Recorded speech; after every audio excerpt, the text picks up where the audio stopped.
I feel like nobody warns you. I've never been celebrated before. When you come from trauma, it really affects your self-worth. People can come and go, and that is okay. Welcome to my channel. Today we are talking about healing and growing and what nobody tells you about seeking therapy and growing in life and getting older and outgrowing your friends. We are specifically talking about outgrowing friends, and in my situation, family. So I figured I'd be doing my skincare along with you guys so you guys can follow along. We can do our skincare while we talk about our healing journey. I feel like when people start therapy, they're so hopeful, and it is very rewarding. I'm not saying that, but they don't really expect anything negative to come from it. They think that it's just gonna be all butterflies and rainbows, and I'm here to tell you it's not. But you have nothing to be scared of, because the negatives that come from it are not your fault, like,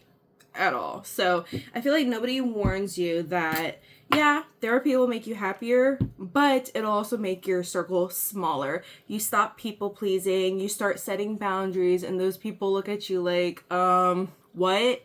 You start showing up as this confident woman, man. If you're a man watching this, you don't explain yourself as much as you did before at all.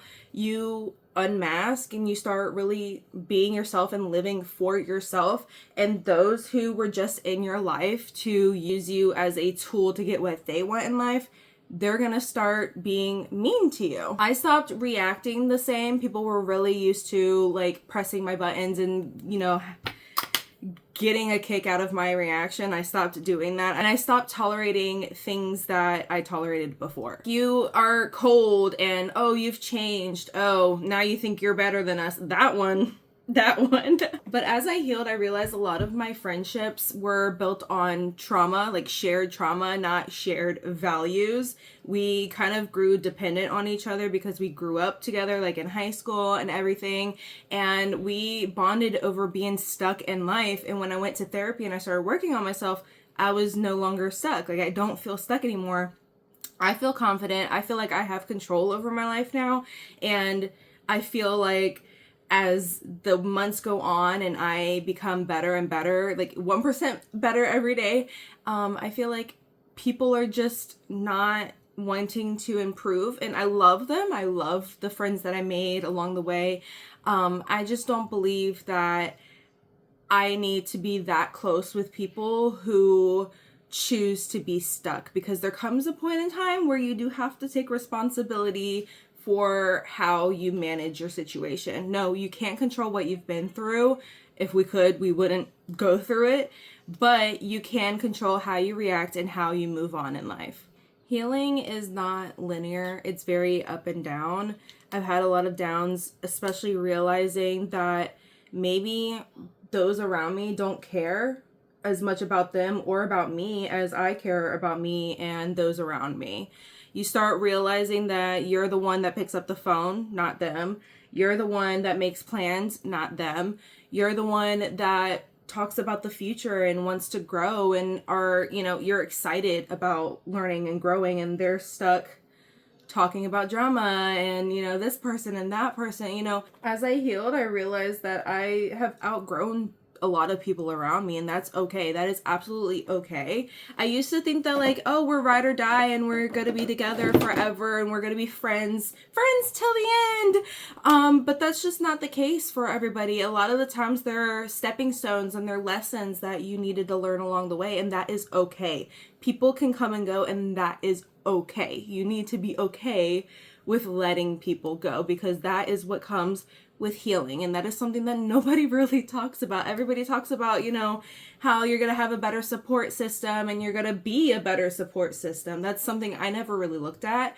I realized that I can be kind of selfish, and I realized that, in order for me to attract a good support system, I need to put that energy out there as well. So healing is not linear. You're going to have times where you're feeling better. You're going to have times where you're feeling worse. You're going back. You're going to miss those people, and that's okay. That means that you're doing it right, because the hardest part of healing isn't getting over your trauma, or at least not for me. It's grieving the relationships that I lost along the way. I just ended a 15-year relationship with my best friend. 15 years. We have kids the same age. We had plans of living next door to each other and, you know, all of that. I had to say goodbye and walk away because we don't share the same morals. The only reason we were friends was because we were the only ones that stuck around in each other's lives. It is absolutely okay to say goodbye to those who don't serve a purpose in your life anymore. I had to cut my own mom out, and I told her, you don't serve a purpose in my life. You're actually a burden. You're disabling me from, you know, growing and everything. She was very, you know, stuck in the past, and I had to let that go, and that's fine. I had to come to terms with the fact that it's easier to keep the people in my life instead of starting over, and I had to be comfortable with starting over because those who you actually need in your life will not want the outgrown version of you, the broken version, the peacemaker, the people pleaser, the version of you that just says yes and lets everybody walk all over them. The right people for you are going to have boundaries as well. The right people for you are going to be successful as well and want to grow and succeed. They're not going to be stuck in their old ways. They're going to have a positive outlook on life. I'm not saying that you can't ever be sad. I'm just saying those who are constantly coming to you with the same drama, the same problems in life, and it's like year after year you realize we have the same exact conversations and it doesn't get solved. The same problems never have a solution. This person doesn't want a solution. And I'm not necessarily talking bad. It's just facts. Like, these people don't want to learn from their situation. They're comfortable being stuck. And, you know, I have had talks with people, and I've had to tell them, like, hey, let's talk about our future. Let's talk about our plans. Let's talk about a career. And they give nothing but excuses. Well, I want people in my life that don't give me excuses. I want people in my life that fill me with energy. Like, I want our energy to bounce off of each other and, you know, bounce ideas off of each other. And, you know, if you're on a healing journey and a, like, wellness journey, a growth to, like, move on in life and better yourself and become 1% better every single day, my biggest advice to you is to become more selfish. Stop thinking about those around you so much and start thinking more of yourself. Get used to being alone before your circle grows, because you're not going to feel comfortable, or at least I didn't feel comfortable making new friends. I don't know if it's just my, like, self-worth. Like, I felt like I was still the old me and I wasn't yet ready for new friends because I felt like I was still in that in between. It's very weird. It's a very weird feeling. When you get there in your healing journey, you'll understand what I'm talking about. I almost felt like I'm too crazy for successful people, but I'm also, like, too optimistic and, like, positive and healed for crazy people, if that makes any sense. But what I've learned in life is that even successful people are crazy. So, and I use the word crazy loosely. No, I'm not, like, clinically insane, I feel that way sometimes, but, you know, when you come from trauma, it really affects your self-worth. You feel like you're not good for, like, people who aren't traumatized. That concept is mind-blowing to me, by the way. But there are people who aren't traumatized, and then you realize, like, they have conversations about their future and, like, meaningful conversations, fun conversations about their interests, and they actually work on themselves, and it's very, very different, because depression can really get the best of you, and it can have you feeling stuck. And if you don't get out of that rut, you're going to be stuck forever. So just be aware of that when you get to that point of your healing journey, that, you know, you're not necessarily going to want to make friends. But when the time comes and you are ready, you're going to see how much better life is.